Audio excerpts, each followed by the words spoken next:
Very good evening to everybody and welcome to the 159th edition of the Global Weather Report. It is live, it is Saturday evening, it is 7 o'clock or just gone 7 o'clock anyway. How is everybody this evening? Are you enjoying your weekend so far? I certainly am. It's been a pretty productive day, I must admit.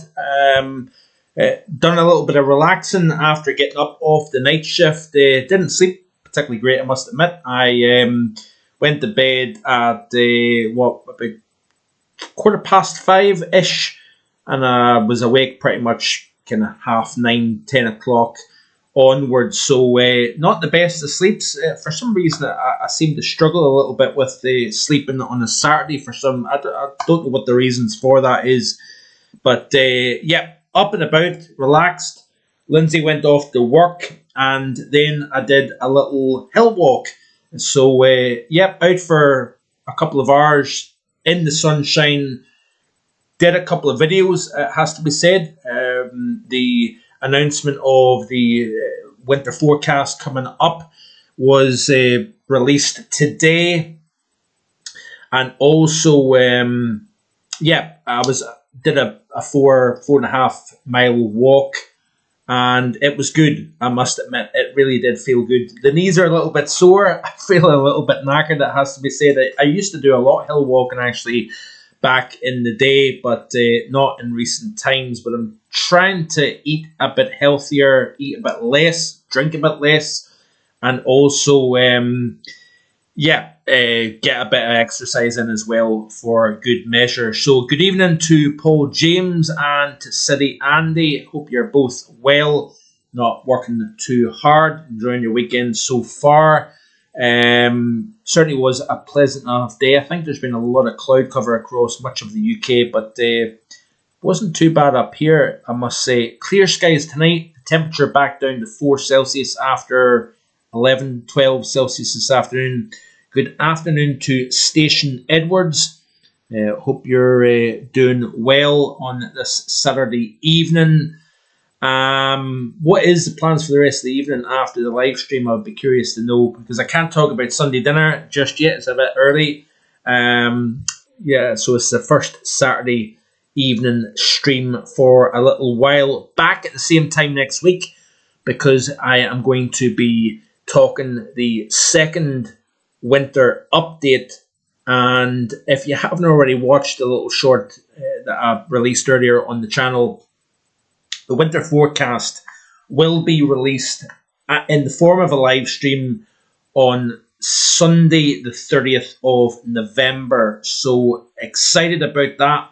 The typing up of the winter forecast will be getting written up pretty shortly. I don't tend to write that up until sometimes the last minute. Sometimes it's a little bit of a rushed situation, but nevertheless, I'll try and get ahead of the game this year. In terms of that, it will be the 16th consecutive winter forecast, which is pretty crazy actually when I think about it. The very first one was the 09-10 winter. That was successful. It actually got some interesting media attention, including the Daily Mirror, for example, because the forecast was not necessarily spot on, but it was a pretty good forecast. Probably one of my best, if not the best, winter forecast I've ever produced. The last couple of summers have been pretty good, so it'll be interesting to see how this winter forecast comes about. There is a lot of things happening around the world at the moment. We're building the snow and cold across a good part of northern Asia, as can be seen here. Thankfully, the CDAS 0.5 has now updated, so we're current. These are the temperature anomalies as of Saturday, the 18th of October. So I'll be able to look at that. Good evening to Keith Fletcher. Good to see you, Keith, on this Saturday evening live stream. Look at Africa. It's a good bit below average through the first 18 days of the month, but draw your attention to, no, not so much the warmth across North America, Greenland and Iceland, but it's that cold area here to the north of the Himalayas, well, north of China, I suppose you could say, but eastern Kazakhstan and through Mongolia into the southern portion of Russia, it has been notably colder than average, which is quite interesting. Whether this continues or not remains to be seen. We've got a very strong area of high pressure that is with the snow on the ground, allowing the temperatures to really cool off considerably. Good afternoon, or good evening, should I say, to JC. It is good to see folks on this Saturday evening. I appreciate the fact that people are wanting to spend time with their friends, family, let the hair down after a working week. So, yep, thank you for joining me on this Saturday evening. But, yep, like I said, I did a little hill walk this afternoon, a local hill about 1,400 feet above sea level, just to the north of the Inverness area. I'm literally 10 minutes away from Vogan Weather HQ. And yeah, it was a pretty pleasant walk indeed. Now, let me just see here. I'll pull very quickly up where I'm talking about here. So this is obviously off Google Maps, but if we zoom in, obviously Farish Monument is highlighted here. So Vogan Weather HQ is in Evanton. So the Farish Monument is just north of here, about 10-minute drive from the house. So if I click onto this here off Wikipedia, we've got a very pleasant view from the top of Farish, which overlooks the Cromarty Firth. You're looking down towards the opening to the North Sea, but we've got a very, very nice monument up on the very top of this hill. Now, in the background, a little bit hard to see, I appreciate that, but that is the Cromarty Bridge, the part of the A9. So if folks are familiar with the geography up here, that is the Cromarty Bridge crossing over the Cromarty Firth, and this is Farish Hill with some nice snow cover on it. This is another look from a not so wintry viewpoint, and yep, that is quite a spectacular view from up there. Now, the Farish Monument, very, very briefly, the Farish Monument was built in 1782 on Farish Hill. On the orders of Sir Hector Munro, 8th of Navarre, a native lord of the area who served in India as a general. As the local population were cleared off the land, they had worked for centuries by the lords of the land. Survival was a problem, and so it kept built to keep the locals in labour. It was said that the Sir Hector rolled stones from the top of the hill to the bottom, thereby extending the amount of time worked and paying the labourers for additional hours. I thought it might have told you a little bit more with regards to the reason for that monument being there, unless I'm not reading it properly. But and yeah, so that is that. What I did notice, by the way, was I went up, climbed the hill, then went back down the other side, and then it literally, the path goes in a big loop around the back of the hill, back to the car park where the car was parked. But my point being is that once I took that path around the back end of the monument and the hill, so essentially if we go back to this, there's a path essentially, so you go up, cars parked to the east of the hill, you go up over the top, back down on the west side, and then you go around the back to the car park. The amount of trees down was incredible, and that was the damage that was left behind by Storm Amy.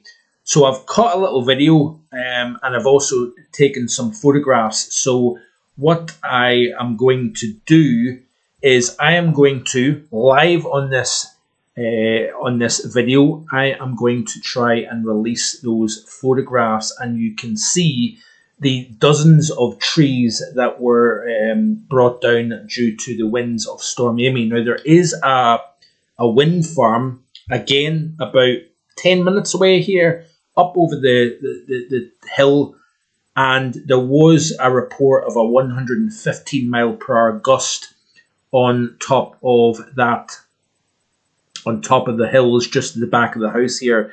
So just bear with me a second. I am going to release these photographs, and hopefully I can show you exactly what took place. So that is uploading right there. So this is completely live.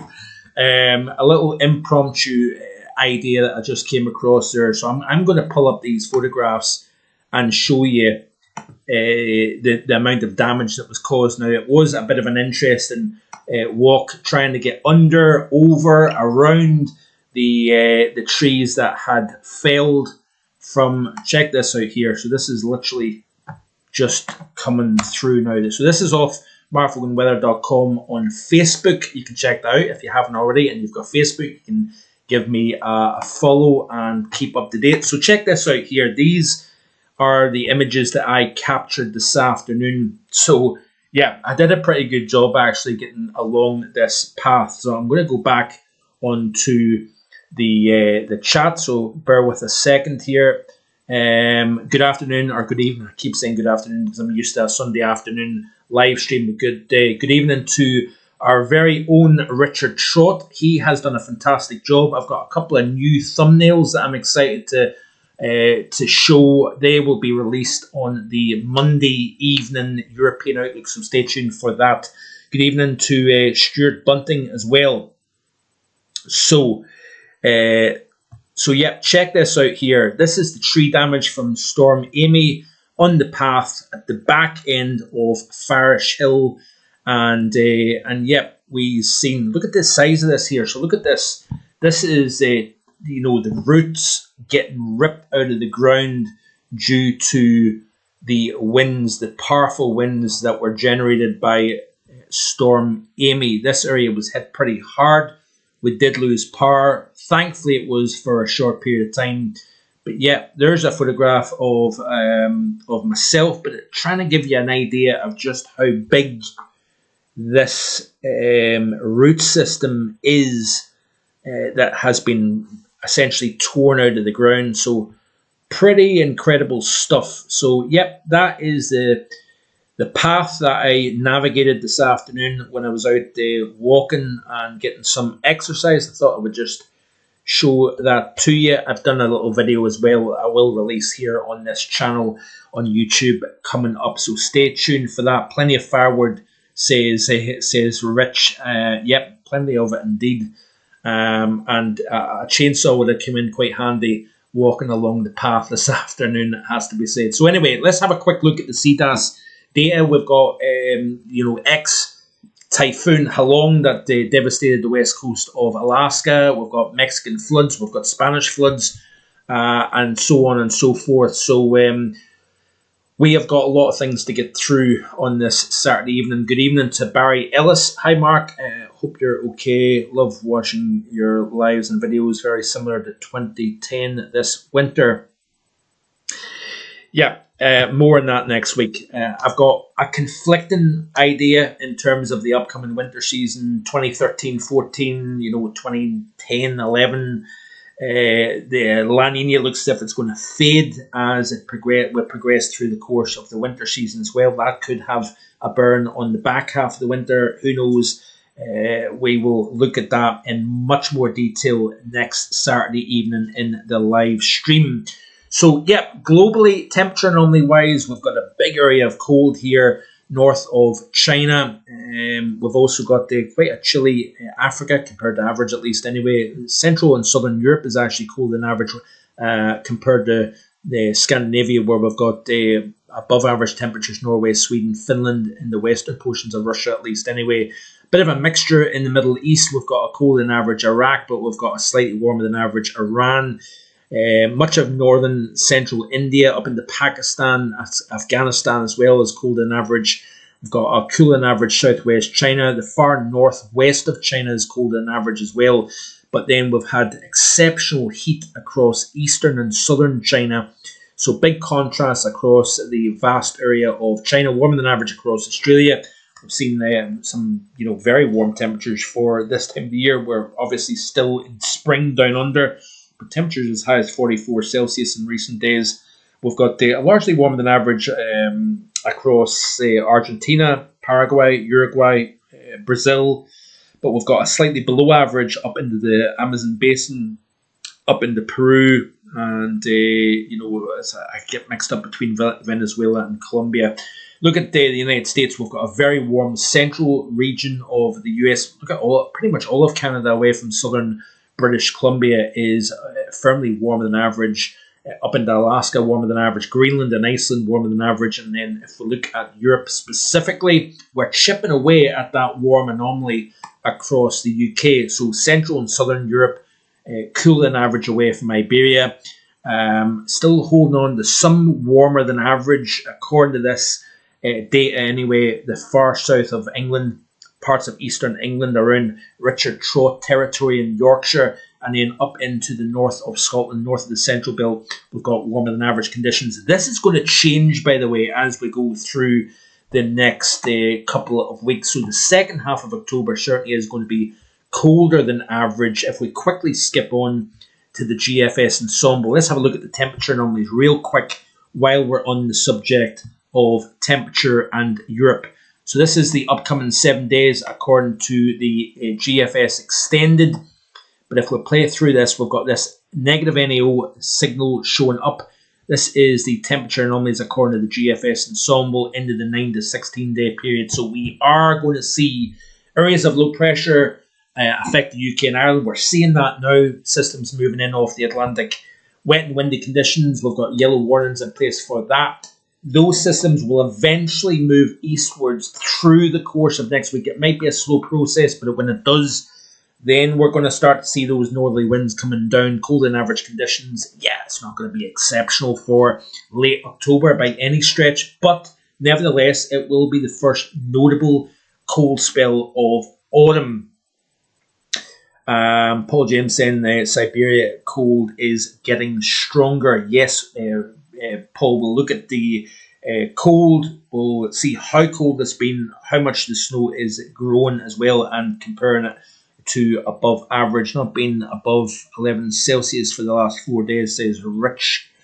Yeah, a wee chill in the air for sure.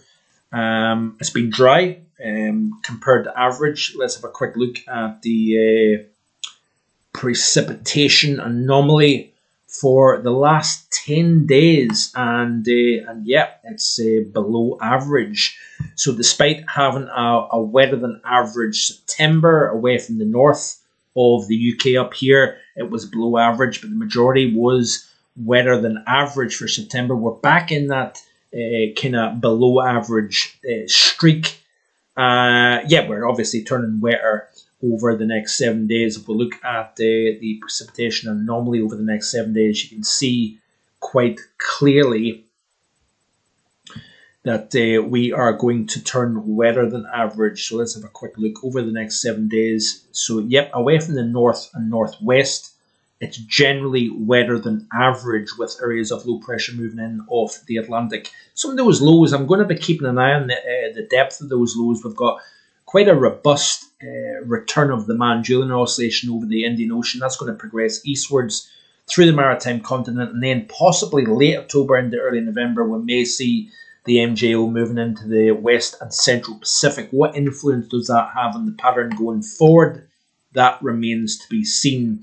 But if we go back to the precipitation anomaly then, and if we go all the way to the past 120 days, yeah, we've actually got wet than average. Northwest Wales, for example, Northern England. Much of Ireland's been wet than average over the last 120 days. But look at the south, particularly the southwest and the north of the UK. It's actually quite notably drier than average. France, notably drier than average. And away from the east of Spain, where we've seen over recent days a wetter Spain than all of this year in London, for example, which is quite interesting. But yeah, it's interesting the variability in the weather in recent times. So let me see here. I've already said about the below average temperatures across Kazakhstan, Mongolia, into Russia. But how cold has it actually been? If we look at these tweets here by Thierry Goose based in Canada, you can actually see how chilly it is. I noticed this morning. I actually tweeted to him, and he had literally just updated. So back on the 17th, which was yesterday, Russia experienced its first minus 30 Celsius. So that's the coldest in the Northern Hemisphere, out with Greenland so far this year. So yesterday, Russia experienced the first minus 30s of the season. Obviously, the cold is going to continue to build. Then, lo and behold, this morning was seen a minus 30.9 Celsius in Hatgal or Hatgal in northern portions of Mongolia. Now, that is a significant number. So it basically becomes the coldest place in the Northern Hemisphere, out with Greenland so far.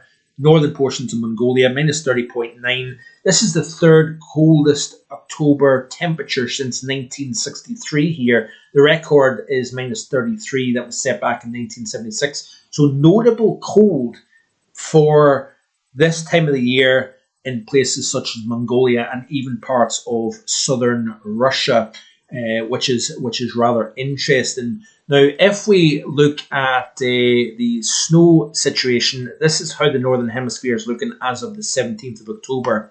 And you can see here we're really starting to expand, especially central and eastern portions of Northern Asia. So the majority of Russia away from western areas. Obviously Greenland, we're starting to expand that cold and snow to right down to the coastline in Greenland as the days become increasingly short. We're a little bit subpar still across North America. Only far northern portions and northwestern portions of Canada and parts of Alaska is covered in snow. So if we look at the departure from normal, this gives you a better idea as to what is normal for this time of the year. So notice here, southern Russia is ahead of the game into Mongolia. So obviously that is why we're seeing the level of cold we're seeing in Mongolia, because we're ahead of the game in terms of snow cover. We've got 29 concurrent viewers at the moment here. A massive thank you to everybody for tuning in. Hope you're enjoying the channel. Like, share, and subscribe. Be sure to hit that like button as well. It does me a massive favour. But you can see here on the North American side of the poll, it's below average, but that is going to gradually increase. Now, let's have a quick look then at the current temperatures globally. And we did see, in fact, let's very quickly, move on to Meteoseal and look at the minimum temperatures, because we're starting to see things cooling down. Yep, it was relatively mild across the majority of the UK and Ireland. Temperatures as high as 13.6 Celsius in the south of Ireland, so reasonably mild start of the morning here. Sub-freezing temperatures, big contrast. I noticed here as I was driving north from Glasgow to Inverness, when you climb up to higher elevations, the temperature rises 6-7 Celsius. Go drive down into lower elevations and the temperature drops down to zero with mist, fog, and you can see frost and parked cars, for example. But in the space, this is a funny time of the year under high pressure, where you get the temperatures quite warm with height, and then obviously when you go down into glens, valleys, low-lying areas, the cold pools, and you get the temperatures dropping below freezing. Not exceptionally cold by any stretch across the north. We did see, incidentally, -5 back last month, for example, in the north of Scotland. That was a tie for the coldest since 1997, by the way, for the month of September in the UK, which is rather interesting. But my point being is, let's have a look at Northern Europe, and big change actually across Norway, Sweden, and Finland here in terms of the temperatures. So these are by far the coldest temperatures we've seen so far this autumn. That is going to continue as we go through the next wee while. We're going to see that block over Greenland, over the Arctic region, for example. So yeah, we are, slowly but surely beginning to progress towards the colder time of the year once again. If we look quickly in terms of the temperatures for North America, and we had some chillier air into the western side of the United States here. And you can see here some chilly-ish air across central and western portions of Canada, parts of Quebec as well. Some fairly mild tongue of air as the trough then sweeps into the western United States. It pulls warm, humid air out of the Gulf of America up through the plain states, the Midwest, allowing that chillier or warmer air to lift northwards. But yeah, so gradually we could see a bit of a cross-polar flow, for example. Just bear with a second, I just need to plug in the laptop. I thought I'd already done that, but yeah, we might, stay tuned. I'll tell you what, let's have a quick look at the polar vortex then, will we? Might as well, while we're on the subject. So let me just see here. Let's go into the polar view. And we'll go into the 10 millibar temperatures and the heights. So we'll pull that off. So yeah, this is the polar vortex. Now the core is continuing to grow colder, as you would expect to see. There's still a fair bit of pressure being exerted for the time of the year anyway. You normally see this kind of nice donut-shaped pool of cold air now starting to develop. Yeah, it's doing that, but it's weak. We're seeing record weak mean zone winds. Look at the warming showing up over the Asia side of the pole, and that could be due to strong ridging, high pressure over high latitudes of Asia. But you notice here we are seeing some elements of warming coming around this. Now this could be due to tropospheric influences. We've got the Magellan Oscillation increasing positive mountain torque over the Himalayas, for example. That can have frictional effects on the stratospheric polar vortex. But we've also got the Magellan Oscillation, and we've got high pressure. Obviously, the atmosphere within the troposphere is thinner towards the pole compared to the equator. So therefore, anomalous areas of high pressure, these bubbles within the troposphere, tend to kind of poke up into the stratosphere and then create a frictional drag on that circulation here. So there's quite a lot of elements and aspects to look at, and yeah, I'm kind of doing a little bit of jumping back and forth here. So we'll end today's video. Don't worry, we're not ending just yet, but we'll end today's video by looking a little bit about the weather for the upcoming week, so stay tuned for that. So Richard Trott says, yes, been a very dry year in North Yorkshire. Lindsay saying hello from Dingwall, too busy at the work to stay on, just wanted to say hello and hit the like button, guys. So yep, thank you Lindsay for tuning in. Hope work is going well and you get finished on time so we can start our evening. Anyway, I'm digressing. Ardingly Reservoir in Sussex is 26.8%, says Paul. So yeah, we certainly need the rain, especially across southern and eastern portions of the UK at the moment here. Even up here across the north, it's actually been interestingly quite dry. So yeah. Anyway, shall we look at some of the extremes that have been taking place globally in recent times? In fact, let's have a quick look at the tropics globally at the moment here. We've got some interesting things with regards to the Atlantic. But yeah, we've got an invest area. This is something that is getting closely watched. Some of the modelling suggesting that this survives the dust and the high levels of shear. It's actually so far south that it's avoiding the strong westerlies that are to the north. It's also avoiding the bulk of the dry air further north as well here. This is about 10 degrees north of the equator, where you tend to have less spin, less Coriolis effect, and therefore systems tend to struggle more the nearer they are to the equator. But the modelling, many models are suggesting that this feature of thunderstorms survives this trek westwards across this 10-degree latitude here, moving west, and then the models suggest that this develops over super warm Caribbean waters later next week. More on that in tomorrow's tropical outlook, so stay tuned for that. But Invest Area 98L is quite interesting at the moment. We've got a Tropical Storm 4 in the Indian Ocean, and we've got Tropical Storm Feng Shen in the west portion of the Pacific. So that is the global tropics at the moment here. NHC has two areas, one with a 10% chance way out over the open waters of the Atlantic. Even if anything subtropical developed here, it's not going to be much to sniff at due to the fact that it's in a hostile environment and it's also entering colder waters. This is the region that is worth watching. 30% chance of developing over the next 7 days. Stay tuned and watch the tropical outlook tomorrow. So, Ex-Typhoon Halong. It was a high-end Category 4 equivalent in the West Pacific.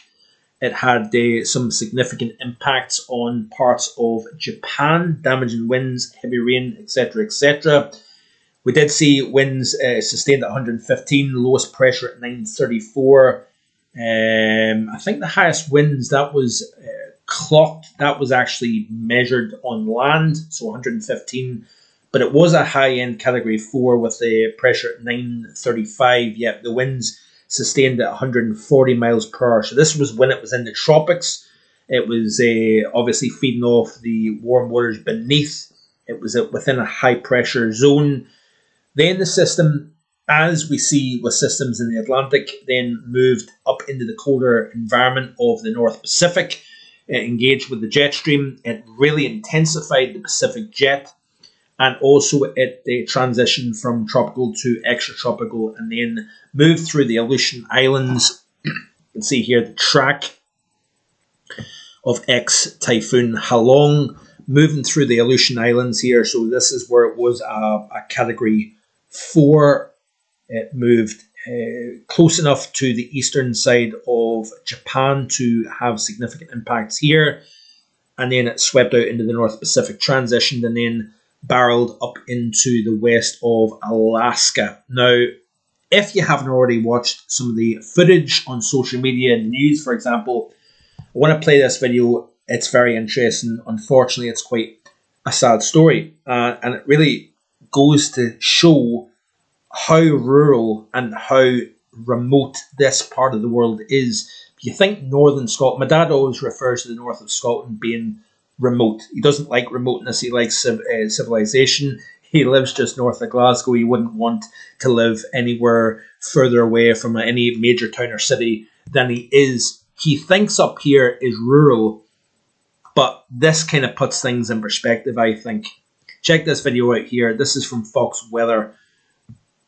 Well, disastrous floods from the remnants of Typhoon Halong have left one person dead in the state of Alaska. 51 people and 2 dogs were also rescued. Hope you can hear this okay. Swept through some of the coastal villages on the western part of the state, just off of the Bering Sea.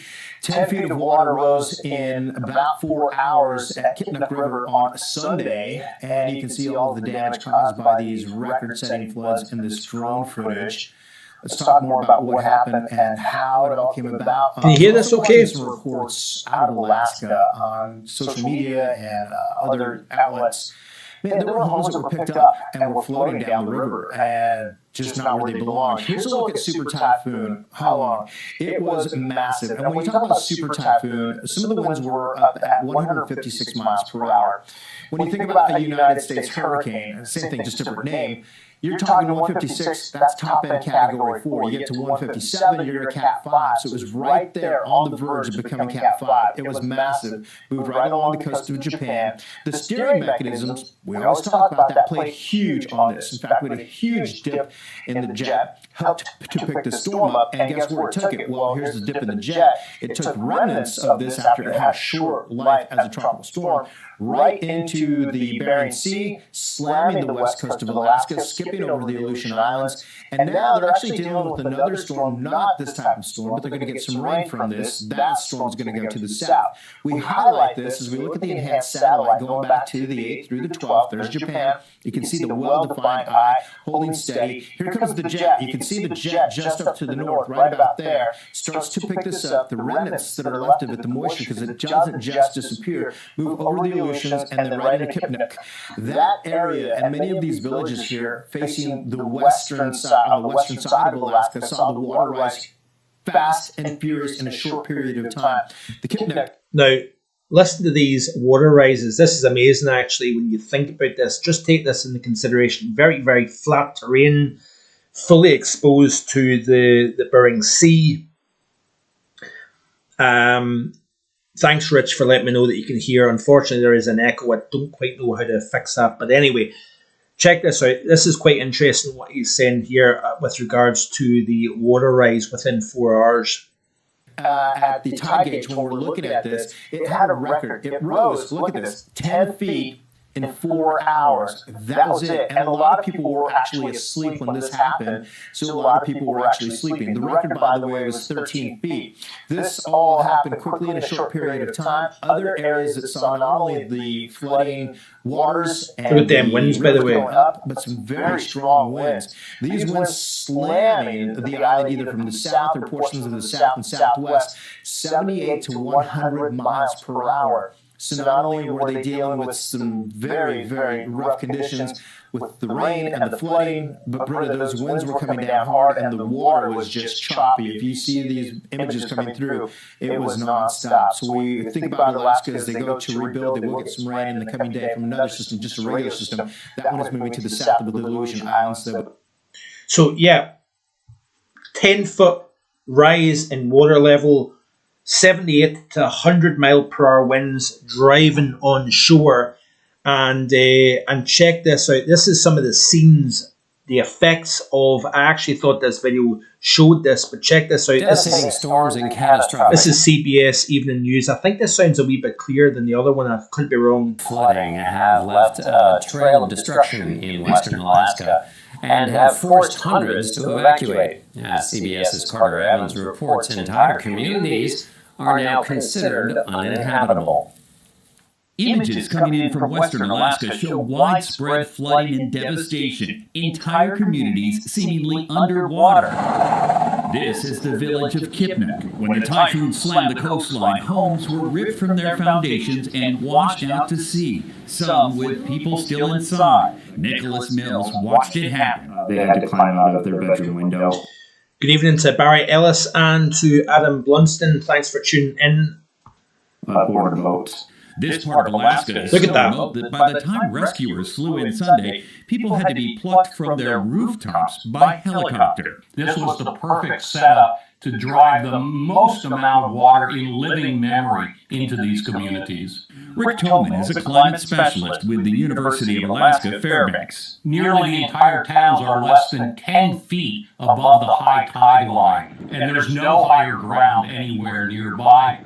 So they're less than 10 feet high above the tide line, and you obviously had on top of that a water level rise of 10 feet. So you do the maths.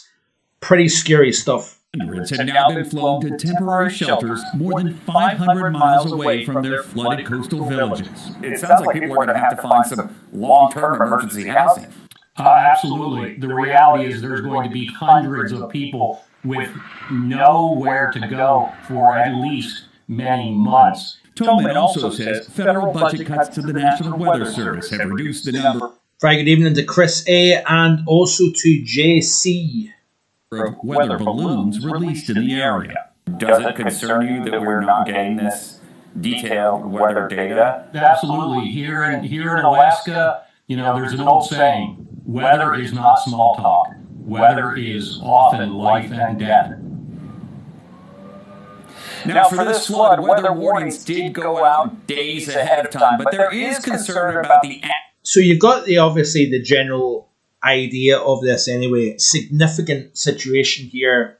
People getting airlifted, some 500 miles away to seek shelter and general well-being as well. So, our thoughts and prayers are certainly with these folks in western portions of Alaska. Unfortunately, this is not the only part of the world that is reeling from major flooding and devastation here.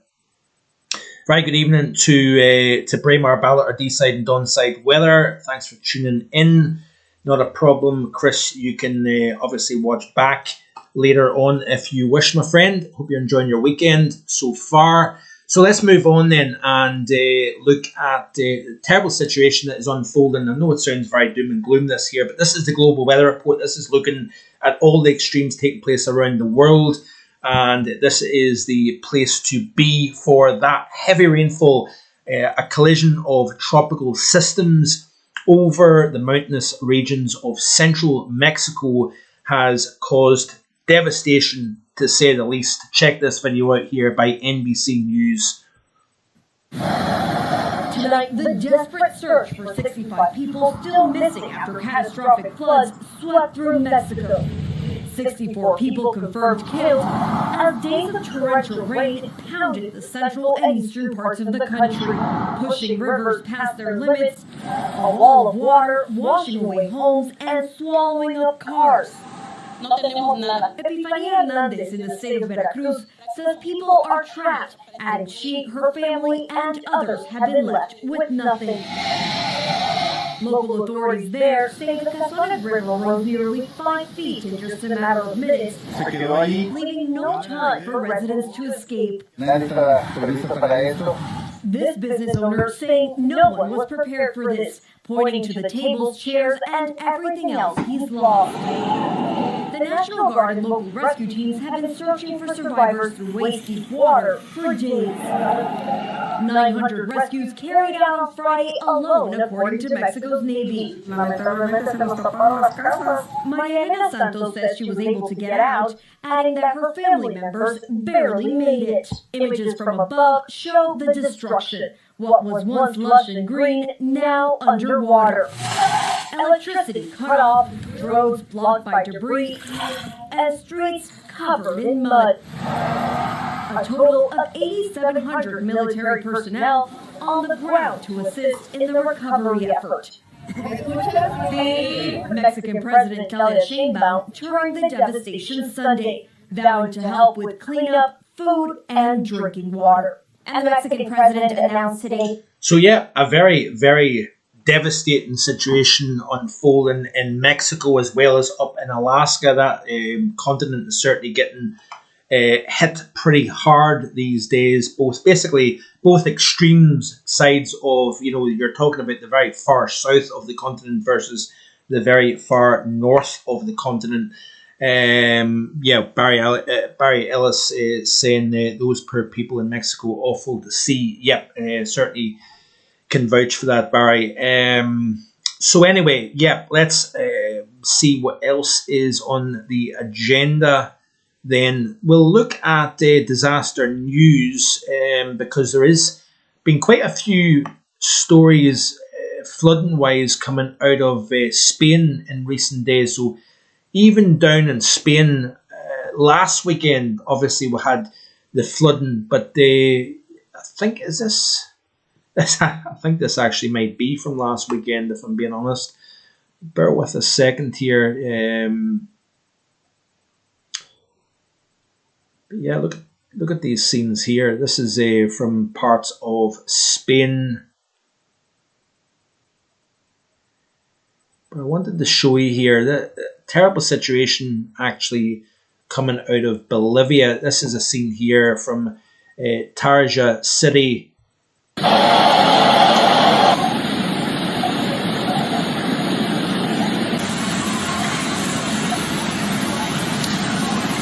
So this is down in South America in Bolivia.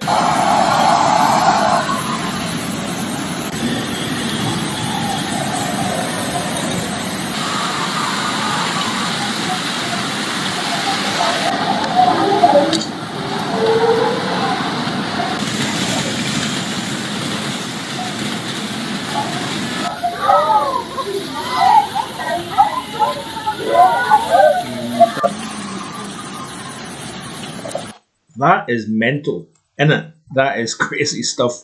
I want to get... tell you what, I'll look at the volcanic weather, or volcanic anyway, on Twitter, because I want to show you the feat of hail accumulation. Some of the images was pretty crazy. Well, there appears to be a fire... Another view of a lithium battery fire that caused another China CA139 from Hangzhou to Incheon to make an emergency landing. Wow, that's crazy. I just happened to notice that there.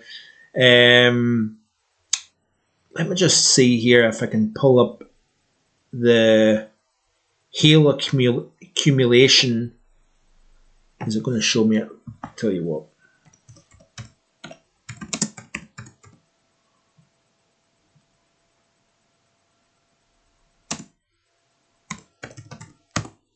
Bear with a second here, because I'm wanting to show you the amount of hail. Check this out. Look.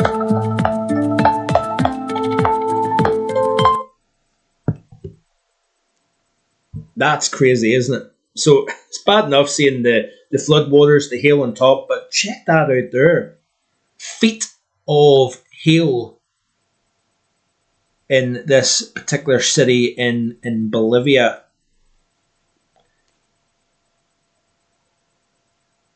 Imagine that. And the amount of damage, by the way, that has caused to buildings, to infrastructure. Pretty incredible stuff.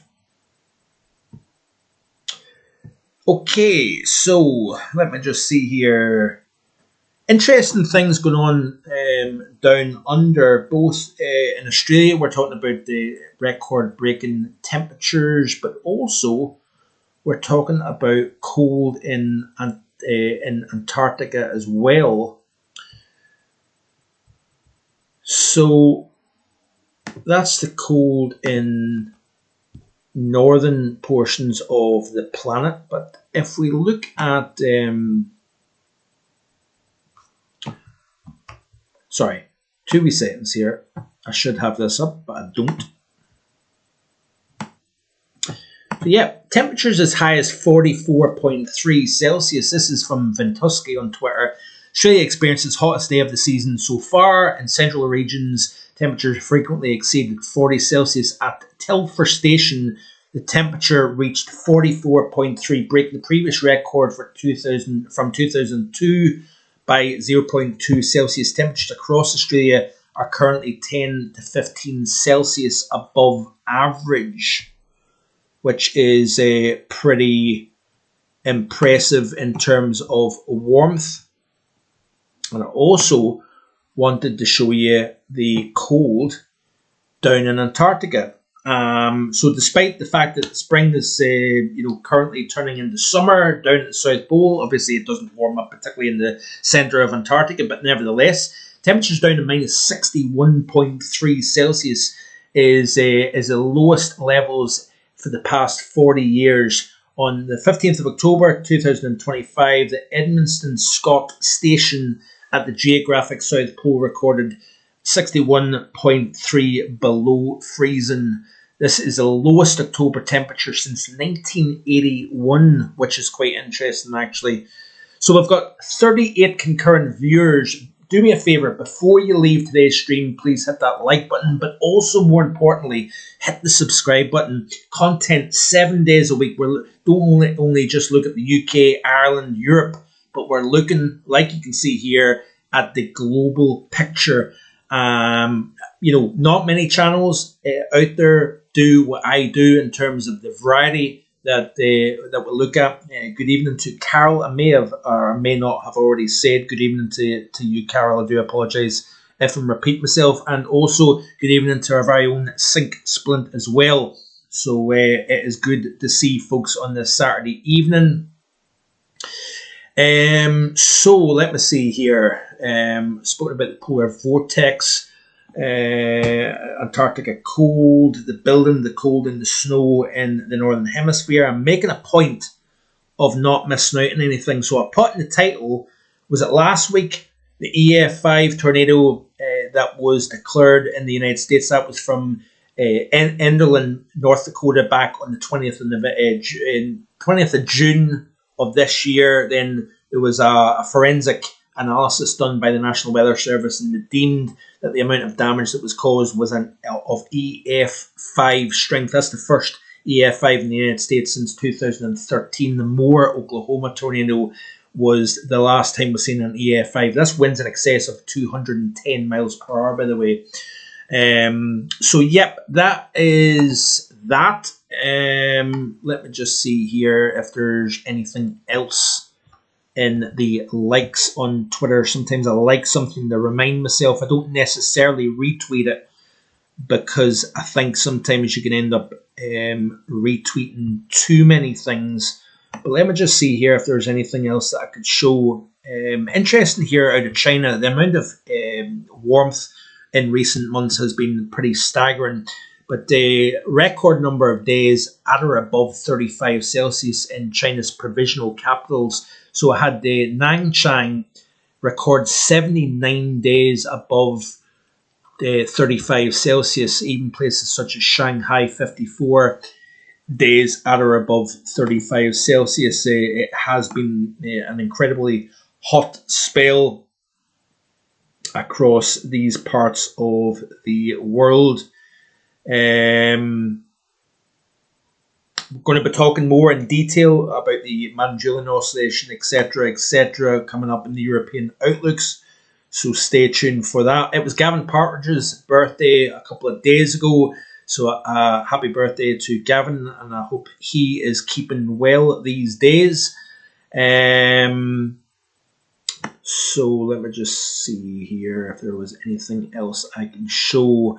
We had the first wave of cold. We do have some renewed cold coming into the north of China over the next few days here, but a pretty strong cold front hit the northernmost part of China on the morning of the 13th of October. Temperatures at Tahi dropped to minus 17.6, but the automatic weather stations recorded temperatures down to minus 22.6 Celsius. Now, if we look at, that is exactly what I was going to show you. These are the current temperatures globally. Not a huge amount of cold across Europe. We're actually slightly milder than we were 24 hours ago in Scandinavia. But let's quickly zoom in to parts of northern Asia and see how cold the temperatures are at the moment here. So that station that recorded minus 30.9 this morning, it's down to minus 25 Celsius at the moment here. So pretty chilly stuff. And then up into Russia, I do think that the cold here has ever so slightly, possibly, I could be wrong, maybe not quite as extreme as it has been. Let's quickly look then and move on to the Tropical Tidbits website and see what the temperatures are like for the upcoming week. We'll look at the GFS ensemble. Let's have a look at the global temperature anomalies then and see what it's indicating. So this is the upcoming 5 days, by the way. Let's zoom in. You can see here. So we're ever so slightly warming things up across northern portions of Russia, Siberia. Still very cold, upcoming 5 days across Mongolia. And look at eastern China. Rather than it being record warm, we're seeing a flip around. So we're going from cold than average to warmer than average across the west. We're flipping it around. So that cold has been drifting southeastwards. We're going to see the effects of that over eastern China as well as Mongolia. Also the Koreas and Japan, we're going to start to see colder temperatures here. It's been incredibly warm in this part of the world. There's the heat across Australia away from the west coast. Heating things up, across the north of Africa as well as parts of the south. We're going to remain warmer than average for the next 5 days across the western areas of Europe. Canada remaining warmer than average. A little bit less warm across the northern tier of the United States. Warm across the south and southwest. Brazil, maybe the temperature slightly coming down a wee bit. Let's zoom into Europe then. See what it's showing here. Upcoming 5 days. West is warmer. East is cooler. In the day 6 through 10, bit of a turnaround as you can see here, and then the 11 to 15 day cooler than the average as well. Now, if we look at the GFS model itself, the operational, and we look at the temperature anomalies, we'll go back to the here and now. You can see how the cold comes into the pattern. So if we play through this loop, we actually see a little bit of a surge of warmth. So as these areas of low pressure move in from the west, they're actually going to pull warmer air from the south Then as these systems move through, then on the backside, we'll have high pressure to the west, low pressure to the east. We're seeing colder conditions coming in. Now, this cold spell depends on how long it lasts. We've got an MJO that's progressing through the Indian Ocean, so I'm not necessarily saying that the cold is here and it's going to stay for a prolonged period of time, but there is some reason to think that it may turn colder again into the month of November. You could turn around and say, well, you would expect that market's going into the month of November. But nevertheless, there is going to be this shot of cold late next week into the weekend. And then there's a possibility of something cold coming into play further down the road as well. And the question mark is there a kind of repeating pattern like we've seen last year for the beginning of winter? That's going to be something that we're going to be paying close attention to here. Finally, let's have a quick look at the precipitation over the next few days. Let's have a look at the ECMWF. And then we'll finally end with temperature, or the overview chart here, sorry. But this is right the way through till next weekend, so next Saturday evening. Wet weather, a little bit less so in the southeast, but west-facing areas, parts of the north as well. We're going to see a decent amount of rain. We're going to see some wet weather into France and the northwest of Iberia as well. That'll be welcome news here.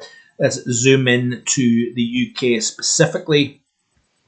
And this is all the way out to the end of next Saturday. So you can see here a widespread 40, 50, locally 100 millimetres of rainfall anywhere from the west of England and Wales, northern England, a good part of Ireland, particularly the northern half of the Republic and Northern Ireland, and then also northern England northwards. We've got a good 30, 40 plus millimetres of rain falling.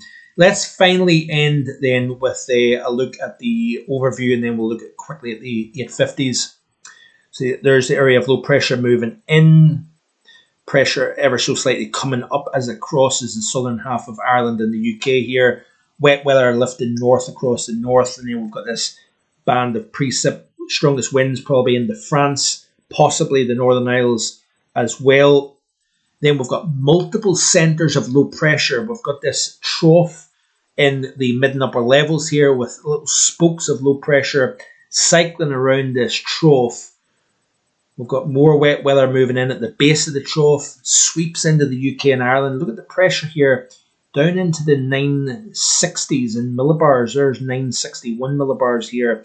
This is for next Thursday, and with an MJO phase 1 and 2, need to watch out maybe for this deepening a little bit more than even what the models are suggesting. I've been thinking that for the past few days. It'll be interesting. Good evening to Hebridean. Thanks for tuning in, and I hope you're well. So it's once this system pulls eastwards towards the end of next week, that is where you've got the interesting northerly flow here. So you've got the high, pretty strong high, pretty dominant across the North Atlantic. That low then pulls eastwards, and then we're left with a northerly airflow here. If we put on the 850s, and I promise I will end, you can see here the cold here coming down. So we've got this potential surge of something slightly milder initially. ECM doesn't really see that, keeps it further south. And then we see that cold coming down from the north. We may see more areas of low pressure passing through that cuts off that northerly flow. But there's a few opportunities for intrusions from the north coming down. So we're pretty much on the hour mark. Do greatly appreciate everybody tuning in to this stream. Back again the same time next week, and it's the second winter update. I'm pretty excited about that. And then remember, put it in your diaries. 30th of November, that will be the release of the official winter forecast 25-26.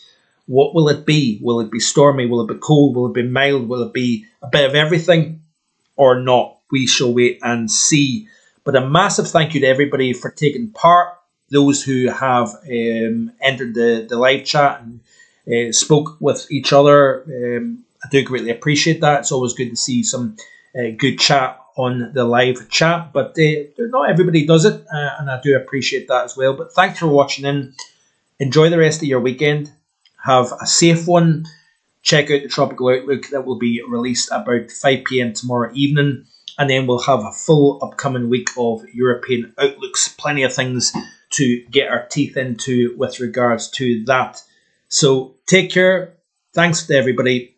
Remember to hit that like button, but also, even more importantly, hit that subscribe button as well. I'm getting very close to 7,000 subscribers, by the way, so share with your friends and family as well and help me out. It would be greatly appreciated. Take care. Bye-bye.